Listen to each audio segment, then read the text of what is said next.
Hey there, welcome to the channel. This is Studio Visitor, the place where we talk about gear philosophy and history. For this episode, I traveled to Würzburg in Germany. I visited Chris at Peak Studios, and Chris is one of the German pioneers if it comes to mastering for streaming platforms or even spreading platforms. This at an era, I think it was 2006 he started, when Facebook even didn't exist. Unthinkable by now. He had a great story to tell. So, this is yet another day, another story to tell. Let's make it happen.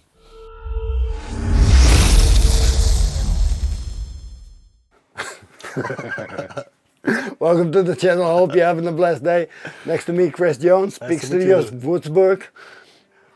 How are you doing? I'm fine, thanks. Yeah? Yeah, and you? I'm okay. Was a great travel to here. The serenity around is amazing, man. Yeah. Really love the nature, so having much fun to go outside and walk after a hard day, so to reset the ears and all that stuff. Yeah. So Does it help you performing better yeah, at what you do? much, because when you're working around, so like myself, I work around 12 hours a day. Yeah. Yeah, so 5 days a week, and then you really have to calm down and take your energy, and it's the best way to go to nature. No traffic, no people, just a dog and myself. So You told me you were one of the first companies for doing digital distribution. yeah. How did that happen? Yeah, so we was the first online builder, because we doing online audio services since 2006. So the idea behind that was, I moved from Bamberg to Würzburg here, because Bamberg is a really small town with around 100,000 people in there. Würzburg have around 250,000. It's a little bit bigger. So, and I have here some friends, and they all say, "Come on, we go to Berlin. We making music business, and when you want to make music business, you have to go to Berlin to get and earn money." And I said, "No, you don't have to do that. I want to stay here because I like Würzburg. I don't want to go in this trashy Berlin, yeah, with Total everything different sucks and area. stinks and all that stuff, yeah." So, and Berlin is too big for me. So I really like the middle towns, not the really big ones. Um, and I say, I stay here. I do my business online. And at this time, online or the internet wasn't that what is right now, with the whole YouTube tutorials and all the plugin freaks and all the I know it better by myself freaks. Yeah. So you only got MySpace, you only got the social network from the universities like StudiVZ, it calls in Germany. In the Netherlands, you don't know that. Yeah, there was a connection network in the studies.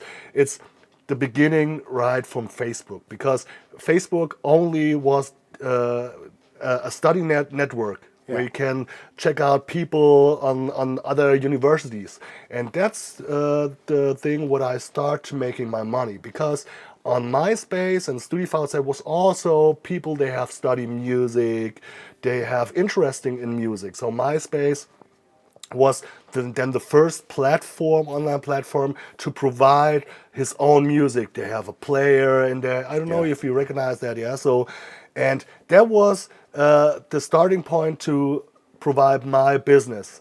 And I started networking with musicians and provide my service as mixing and mastering engineer. Yeah, and that's how the company starts. And right now, we are one of the biggest companies in Germany. We have 3 locations. We are right now to build up the 4th location in Germany. So we produced over 30,000 songs in a Really? couple of 16 years. Yeah, I can show you. I have Yeah, it's amazing. terabytes of audio data here, only in this location. And we're doing this in over 50 countries. The people come here from Italy, from Switzerland, from Ireland to record their albums, to make the final steps of mixing and mastering. So, and yes, so, and there it is. Yeah. If you're talking about 2006 till 2023, where we're now, a lot has changed. We got better converters. Do you notice the changes in your work from back in the days until now? Back in the days, I think it was from the equipment side. It is a much big step. It was happened to right now for the converters and the software and the plugins, what all can do. But it's also hard because in 2006, music equipment was so expensive. Still is. Yeah. So you have to sell your mama to can buy something. Yeah, yeah, that was true. And right now, every stupid kid can buy some cheap laptop and run music on his iPad or smartphone music program, Get buy experience. headphones and provide online mixing and mastering service. COVID was really a pushing factor on this industry that many people, they don't know anything about mixing or mastering and all this business, step in, build a website from maybe a cheap provider and provide then their online mixing and mastering service. So yeah. Yeah, that's the biggest change with the availability of software in general. Yeah. And the software itself is not bad, only the knowledge that has the person to operate the software. Yeah. That's the problem. Yeah, the problem is people are really lazy. I think so. In general. Yeah, really lazy because they have software like AI software like Ozone or other stuff. Yeah, they can mix and master and make clarity or yeah. Figure out problems and have get a solution for problems. They people don't understand where the problems come from. They don't know what's gonna happen when a program did a decision for they. Yeah, and the most problem is they say to people, okay, I have software here. They do that automatically. I only have to press one button, Learn. but they don't learn anything and the next thing is they don't hear it because every people and the industry too are focusing on it that the people constantly buy new plugins. We have a plugin that make this better and this and this and this and this and you have to need this and this one and then they forgot about the really the mightiest tool in all these things are not the plugins, they are the ears between your head. So, and I swear, some people can come and have the best plugins, the best hardware, and I nailed their master up with standard plugins from Cubase. Yeah, Really? so it's no problem because it's the ear. That's the listening experience. When you hear something, when you have a feeling how the song should sound to transpose the whole emotions. What the artist want to create in his production process. And that's the important thing for a good mixing and for a good mastering, to transpose the emotions and the idea of the artist into a sound. You say transposing, but transporting the emotions is not done by loudness. No, loudness sucks. Really? Loudness sucks, yeah. I really like dynamic ones. Loudness, I think, with the streaming regulation to minus 14 LUFS, Yeah. that's the best what the music industry could happen. Because you have the possibility to even go more dynamic and provide a good quality sound that is alive, that give you a groove, that take you away from the whole bullshit in your life and bring you to another world. So, and that's a really good thing because if you listen to the CDs in the 90s and which the beginning when the L2 hardware limiter comes in, Yeah. they all push it to the wall, and that's really It's just no transients anymore. It's just one block of signal. yeah, one sausage, yeah. Yeah. And that's not the thing why you have to make music, because if you're really going to the roots and you listen to classical music, Yeah, but that's most people don't do amazing. It's amazing. So classical music, if I listen to classical music, I always start to crying, because the dynamic and the sound, the naturally sound for classical music is incredible. I once did a production on a classical song, and I really made a mistake in how much effort it would take. I thought it was 2 days, but I spent mixing one song 4 days because of all the elements that I really want to pronounce in their own way. Finding the space, it was really a hard job. Yeah. And that's what you say. It's the purest form of music. Yep. No compression. No. Or a little less, Yeah. little less upward compression, a little bit. But you have to really take care, because if you're playing 440 hertz note, you don't play only the 440 hertz note on the instrument. You have 44.2 hertz and 438 hertz, and there are dissonance. And when you compress it too hard, the dissonance comes more up, and then it sounds unmusical. So a normal customer wouldn't hear that, because the whole pop songs and all that stuff are full of disharmonics in a song. I mean, for me, seeing performing classical music is way better than when I drive by night in my car and then I turn on the classic radio. But I like that, but seeing artists perform classical music is like a magic thing to me. It is, because if you think about how many work you have that you can play an instrument like that, like this professional, and how many hours you have to spend to learn their instruments. They study their instruments maybe around 20 years. Yeah, they give a couple of €1,000 for instruments if you have a Stradivari or something like that. Yeah. I had a relationship with a violin player, and if I even pointed my finger to a violin, he would chop it off.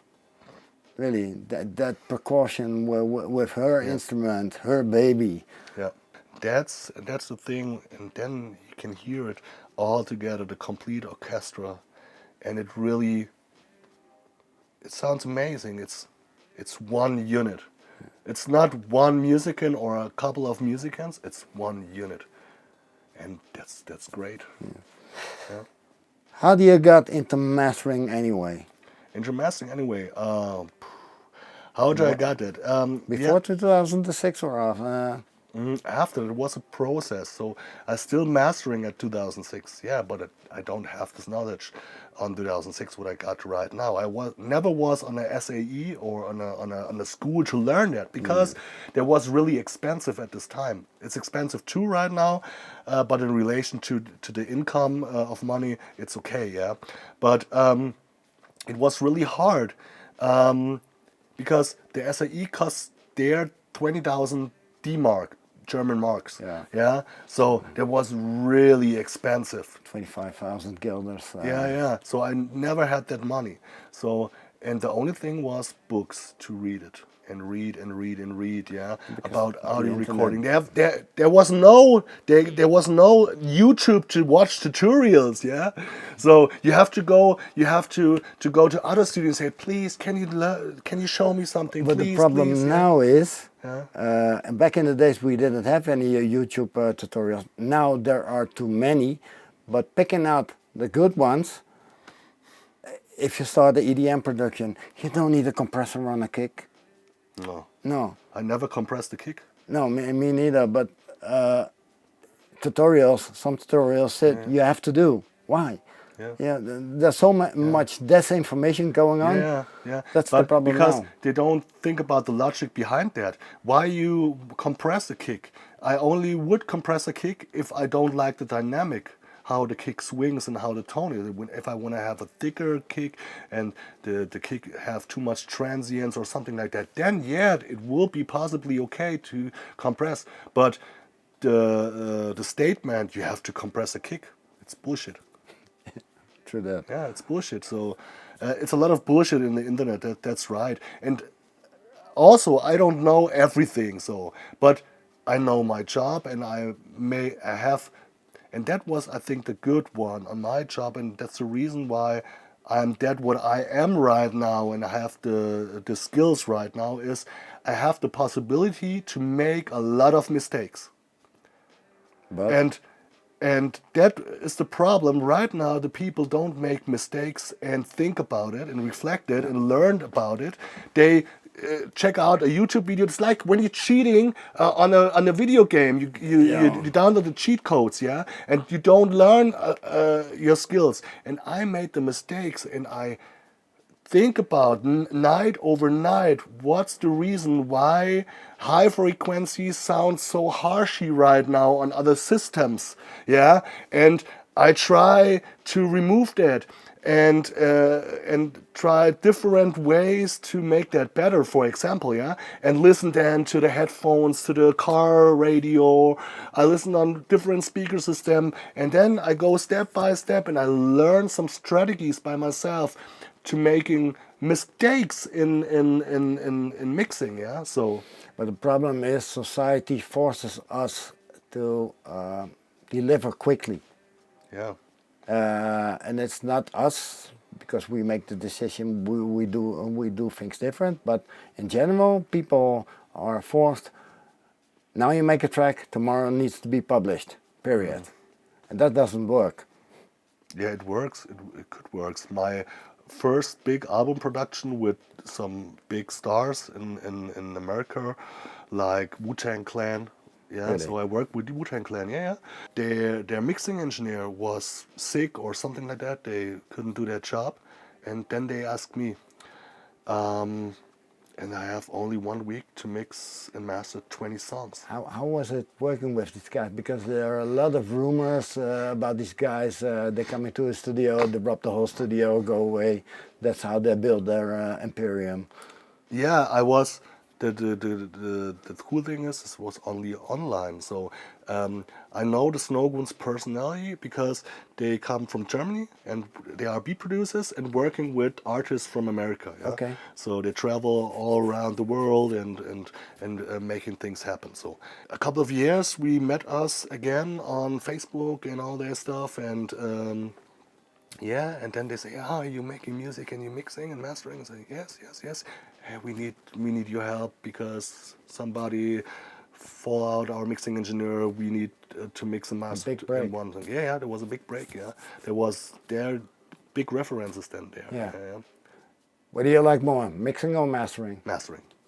Why? Why? I really have a vision, and I wanna have this vision in a short time that it sounds like this vision, yeah.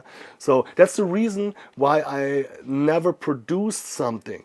So I started to making music when I was 4 years old. So I have two decks, cassette decks, and I mix that when I play record when from the radio and the songs, and then I mix it. I play DJ with 2 decks with 2 ghetto blasters. Yeah, so I mix it all too. And then I start with around I was 6 years old. I start to making music. So with Atari. They call us, and the Donald and the first version of Cubase and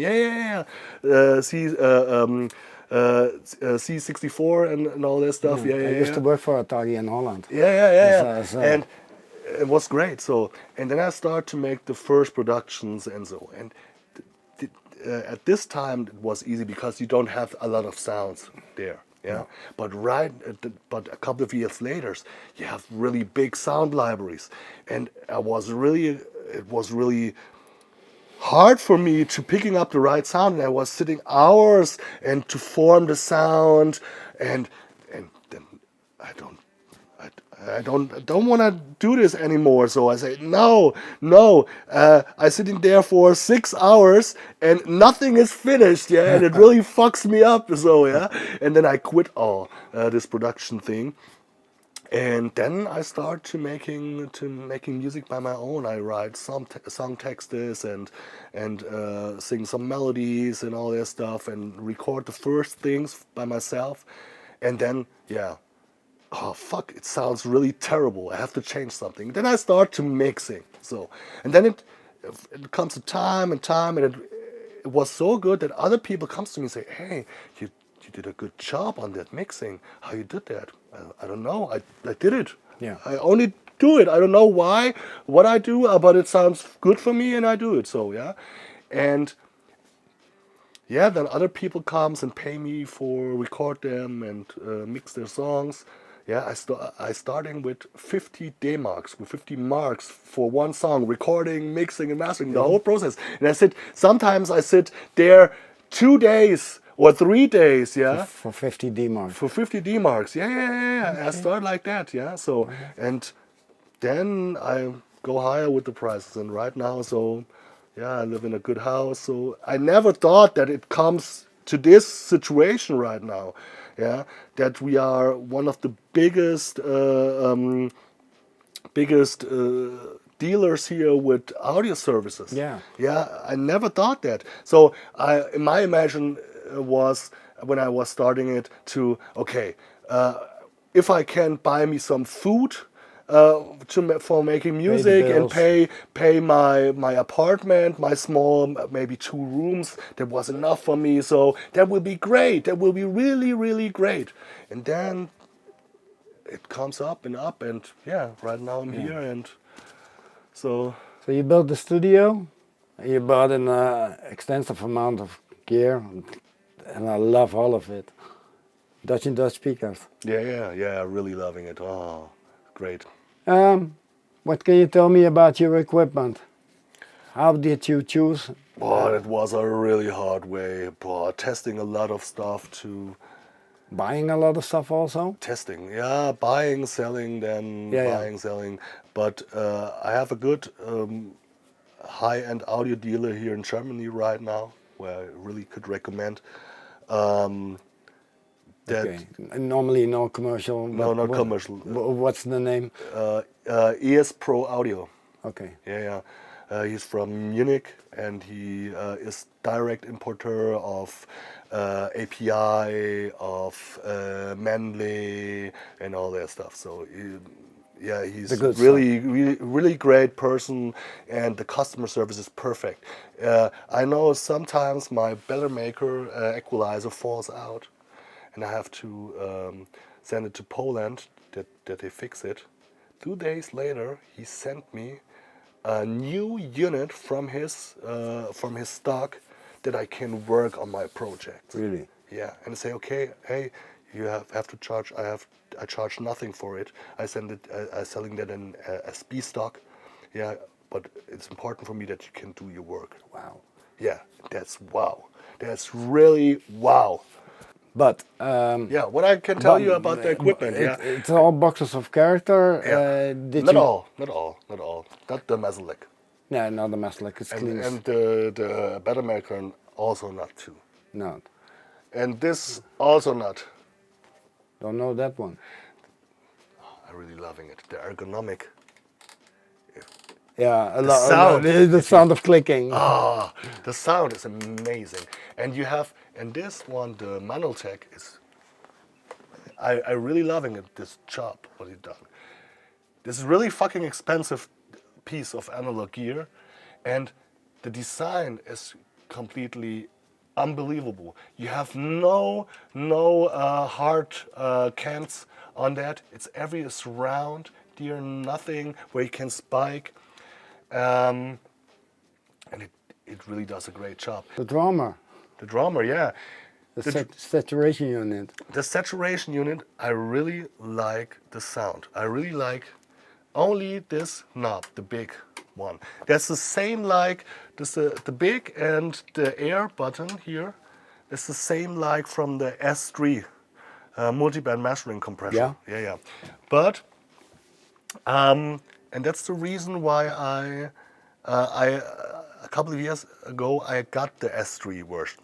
But the S3 version really sucks for me because you every time have to calibrate the left and right response. For every session, when you make the final printing, you have to calibrate the ceiling between left and right. Because it's nothing, it's going exactly. I call Drawmer why they made this bullshit. I thought with big, I thought it was like boom, but that's not the case. It's subtle, Yeah. but it's there. Some more punch, some more presence in the low end. Yeah. Love And I it. really like that. So, but the reason was it's a FET because we have really fast attacks. So I really often use it for parallel processing, because I don't really like it have a really big, because FAT is a combination of VCA compressor for the attacks and release times, and it emulates a little bit the tube sounds, but not that much. But you have here a lot of noise floor, a high noise floor. That's the reason why I don't use it 100% in wet modus. If you want to have some analog noise on it, it's great, okay. But in mostly of the cases, I don't like it, so I use it only for parallel, maybe 30 or 40%. So then it's great because Still you have, introduces some noise, but not that much. yeah, and then you can separate, compress the lows, mids, and the high frequencies, and Yeah. push it a little bit more to give them more clarity or more pressure only in the mids. Because in the most cases, I don't want to have too much pressure in the highs. I want to really have it airy and dynamic, and don't want to have too much pressure in the lows. So because then it starts being muddy and not transparent.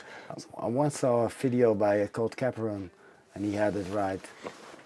But this one on Terry, the feeling is in the low, the loudness is in the high, but the magic is in the mid-range. Yeah. If a song doesn't works in the mid-range, you can put it in the trash. Yeah. Mid-range, yeah. That's the reason why NS stands for good speakers. That's For my mixing, words. for Yeah, mixing. my thoughts right now. Yeah. Yeah, Makes sense. I hate NS stands, but it's a love-hate relationship. I don't Yeah. have them, never had. I worked on them, but I didn't like them, but they work. Yeah. Right now, the Dutch and Duchess, I never need another pair I of can speakers. imagine. For mastering, indeed, it's quite expensive, but it's worth every penny. Yeah. It's worth every penny, yeah. The curve bender. I bought it, and I was really incredible, amazing. Oh, it really, it's a color beast, yeah. Yeah. When you're making the Yeah. things, and when I have a lot of rock production, so 80s sounds rock. It's from the 80s, not the 70s, but mainly used in the 80s for Yeah. that specific sound. Yeah, and the sound is incredible Yeah. on drums or on a whole guitar track. It's Gives a kind of luxury feeling without being. yeah, I have that makes digital to analog sound. Drum bus magic. Yeah, drum bus magic, or guitars also too. Yeah. Yeah. And also like the cutting filters. Yeah, around the 12K and the 14K. No, that is 14K. Yeah, the high shelf. Yeah. I really like that. Yeah, to can imagine. make it sounds clean, especially when I work on vinyl productions. How is your chain routed? Because I see a Rosetta 800. That's additional. That's not the main interface. I only work with RME. Okay. So I got the mastering converters, the RD FS Pro R. Yeah. Really high-end mastering. And I have made a shootout between this, the Lavry Gold, Head Quantum, Yeah. and I decided to go with there. Really? Because, yeah. So if you listen to the Head Quantum really sounds, they make something in the side signal in the mids. They open it up and have a special sound in the mid signal. And I don't like it that. No, because that it needs to be honest. Yeah, it needs to be honest, yeah. And the Lavry Gold was really making the low end a little bit muddy.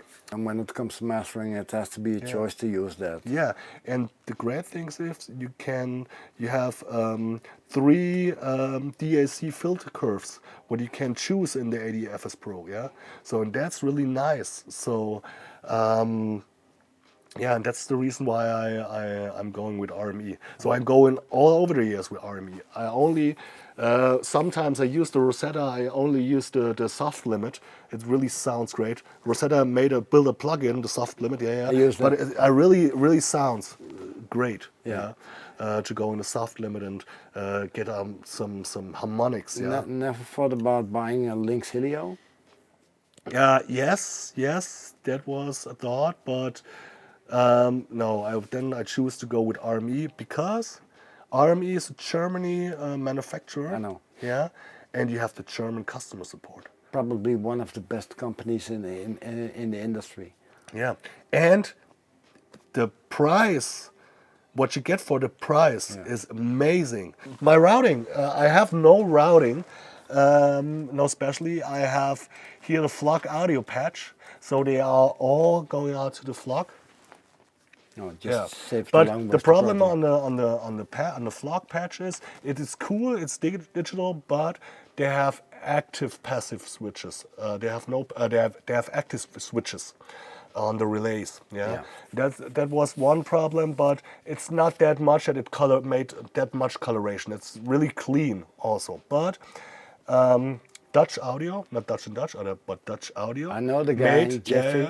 Jeffrey, Jeffrey he made, right now, he built a software version of his No, it's a hardware Matrix, box. it's a hardware and software controlled software with passive switches. Yeah. And that's great. And I really looking forward to replace the Flock with the Dutch thing. Right now he built up the big one. I give you his number. Yeah, I have his number.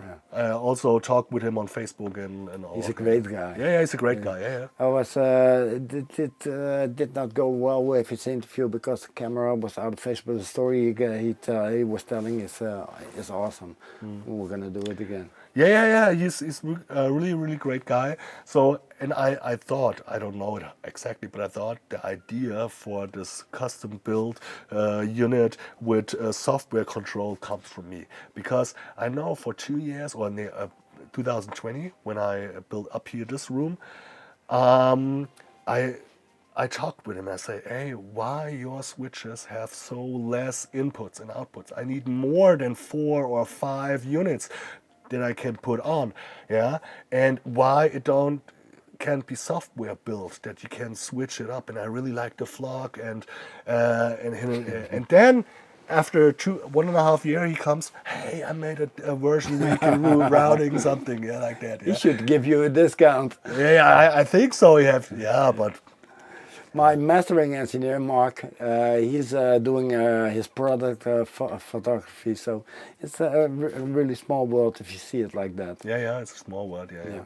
It's a big place, but a small world. Yeah, especially in this mastering scene. Yeah. Really? Yeah. You all know each other?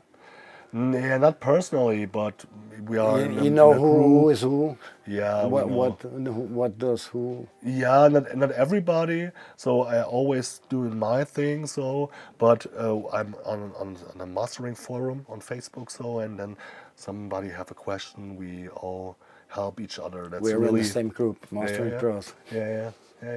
Yeah, I love the group. Not always, but in general, they're really genuine people with knowledge. Yeah, some really crazy people. If you're looking, maybe what Bob Cat's posting there or something like that, or other people, they are really nerds on some topics, yeah. But at the end of the day, we all are nerds. We are all control freaks. That's the thing. Mastering engineers are always control freaks. I get a new thing coming up here. Yeah. Master my beat. Would you master my beat? Yeah. Yeah? Yeah. You don't have to do it now, but it's on. Yeah. If you want, I can do it now. That's Oh, yeah, really?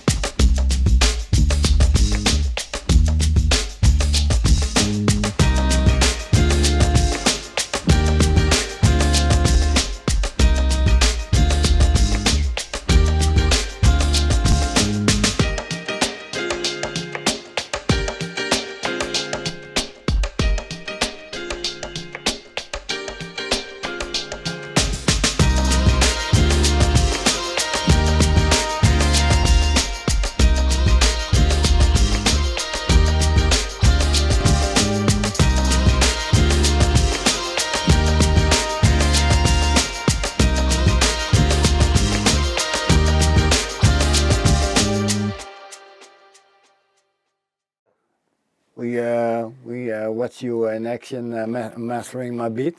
I'm really happy with the end result. Thank you so much for that. Hey, look. There anything left to say? What you want to say? Give a message to the people or whatever? You ask me things. No. So No? make music and don't care about loudness. So make more dynamic music. And that's important. And don't believe all the bullshit was hanging out on YouTube on some tutorials, and try to make it by yourself. So make your own mistakes, and then you can learn about it and try to find ways or find a solution, not trying to cheating with YouTube videos, because make your own strategies comes always by your own, by yourself. So you made a mistake, you listen to it and think, oh fuck, how can I solve this problem? And then you have to try and try and try. Did you have the solution? And then you have more learned than when you watch a YouTube video and somebody explain it how you did that. So that's It's a great the conclusion reason. for this episode. Yeah. Really, trial and error, make things happen, do things, and don't hesitate to failure. Yeah. I want to thank you all for watching. Me and Chris, we sign off. See you up in the next one. Bye-bye.